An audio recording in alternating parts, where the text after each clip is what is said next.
Caitlin Clark's debut in the WNBA has been nothing short of exhilarating. There is no doubt about her skill, and she continues to create history and capture the imagination of fans around the globe. Her ability to command the court goes against the age-old perceptions of female athletes and demonstrates that entrepreneurship in women's sport, basketball in particular, should not be viewed any differently than in men's basketball. It's not just the points that she scores that make an impact. It's the points plus the energy that she brings to the game that makes every single game she plays in an event. The stardom that comes with price these days, redefining the career more appropriate in the WNBA for the future course of players. Clark's ascent, however, is not only a clear victory for her, the feelings about it are true for the WNBA, which has been seeking recognition and appreciation for years. Clark is becoming up a Concord with all on what the league seeks for. Top-grade sports personalities who are eloquent and who can market on the court. The more people start to watch her, the more they will want to watch Women's National Basketball Association as well. She is more than just a basketball player. She embodies a new age of a woman in sport where lady athletes are adored and applauded for their accomplishments, not scandals. Caitlin Clark might be a success, but her fans have often condemned ESPN for bias in their reporting. Audiences have been aware that the very same sports channel tends to escape the focus in Clark's notable achievements and instead reports on other aspects which are not entirely relevant to the sport in particular. This sort of reporting has raised standards in sports journalism, and is it fair towards sports women? It's not only that they are left without gratitude for achievements. This is how media affects people's notions when the very portrayal is not right. When a large channel like ESPN does not afford enough attention to a superstar like Clark, it sends the impression of what the channel considers important. This is not a detail. It is a serious problem for the sports media as a whole. There has been for many decades an unequal distribution and positive coverage of males over that of female competitors who have had to work even more to keep in the limelight. Clark's example is a quintessential case of how ESPN is failing in this regard. By undercutting the extent of her significance, the network encourages social myths of lesser status attributed to women's competitive events. This has prompted a lot of discussions among the fans and the analysts regarding the necessity of appropriate coverage that does justice to all the athletes and their achievements. Molly Karoom, a major face of ESPN, has recently given the statement that only aggravated the dispute regarding the network's coverage of Caitlin Clark. Many people have taken her comments as belittling the achievements of Clark, triggering another storm. For a myriad of fans, Karam's thoughts off the court were more than an off-the-cuff response. They were an observation on the sicklier side of sport where female athletes sulk in the shadows of disdain. Almost immediately, as has happened in similar cases in the past, social media was awash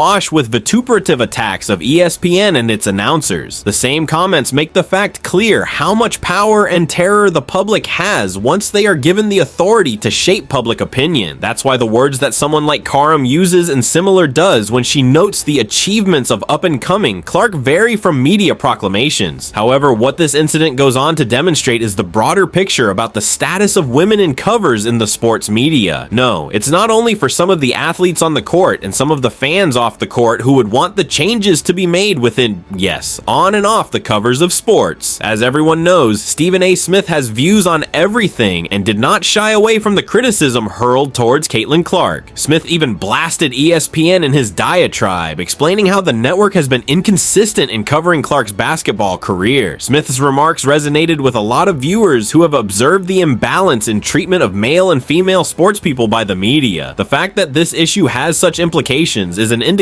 that Smith understands the necessity of accountability in sports media. Smith's support of Clark is of great importance, not only because it is sports journalism blockhead who speaks about, but because there is the understanding that change is needed. In asking the question why, Smith seeks to challenge the current paradigm in sports journalism. It is one that values what one can offer irrespective of gender differences. More importantly, these remarks have led to further discussions regarding the role which media, including ESPN, should assume in providing an objective coverage of the athletes. This is also an illustration of a moment when the individuals in that particular context vindicate that change is possible because they can and will speak against oppression. To top it off, another famous ESPN person, Pat McAfee, stirred the pot with a box office flub which exposed a much bigger problem within the organization. This includes a McAfee's gaffe, viewed by some as an instance of the casualness and thoughtlessness of American culture. This is exactly the kind of ignorance that extends extends to the problems women's sports have in garnering the same kind of attention that men's sports enjoy. This incident has given rise to concern over the environment available to women at ESPN and whether the network is doing its mandate in marketing and advocating active women such as Caitlin Clark. It is not simply one incident. It is the more enduring, more substantial, more ingrained, and more complex instances of behavioral patterns and attitudes that these cases represent. But there is also McAfee's gaffe that suggests that sports media should be built on further awareness and education. As more female athletic play brings new consumers, such as through Sports Bears, the media also has to adjust in terms coverage, respect, and fairness. It's a positive sign that the audience is reacting to the comments made by McAfee and that they are not willing to turn a blind eye to such archaic viewpoints. This was a wake-up call, especially for ESPN and other networks which have some soul-searching to do and adjust their policies to foster a better sports media environment. Critics have remarked that following this, a considerable backlash was directed at ESPN as people were frustrated by how the coverage was being carried out. Members of the public, especially through social media, have heavily condemned ESPN's actions, claiming that the channel did not act rightfully. This has brought greater views on the coverage of the fairness and equity solutions in sports journalism. Based on the sentiments from fans and analysts, there is a rising call for coverage of women's sports that is more sober and less objectifying. This is not mere pressure that one only pushes towards Caitlin Clark. It is the more fundamental issues in sports media that have been hidden for too long. With regard to feminist ideals, this has raised eyebrows about the culture of the network in terms of priorities such as politics of gender equity, especially with how ESPN has responded to this situation. Also, more tensions existed because of the lack of a response from ESPN, where many of the viewers wanted the network to reply to the allegations made against it. At this particular phase, an important shift in the discussion about sports media has occurred, with fans demanding actions to avert similar reactions in future from all athletes regardless of the discipline. The story behind this Caitlin Clark and ESPN relation illustrates very well the issues facing accountability in sports journalism. With greater knowledge of the discrimination that multiplies in the industry, viewers are taking action. Networks that report on sports should be politically neutral. If they miss this and cross the bounds, they should take the consequences. Such criticisms that target ESPN are informed by the fact that people who widely consume sports media expect more than just watching the events, but how the events are presented or the players are celebrated. At the same time, such demand for accountability constitutes a gap that the sports media can come in and fill by advancing the ideals of fairness and representation. Being such a platform, effective as it is, ESPN can and should address those historical and still current biases barring both parties and knocking on equality between them. It is learning from Caitlin Clark's story and current media engagements that one appreciates so much on the extent men and women sports factions have advanced and improved for equality. The last 2 decades have been the movement towards change. The media environment for the sports industry cannot remain the same, and all athletes will be equally appreciated and awarded.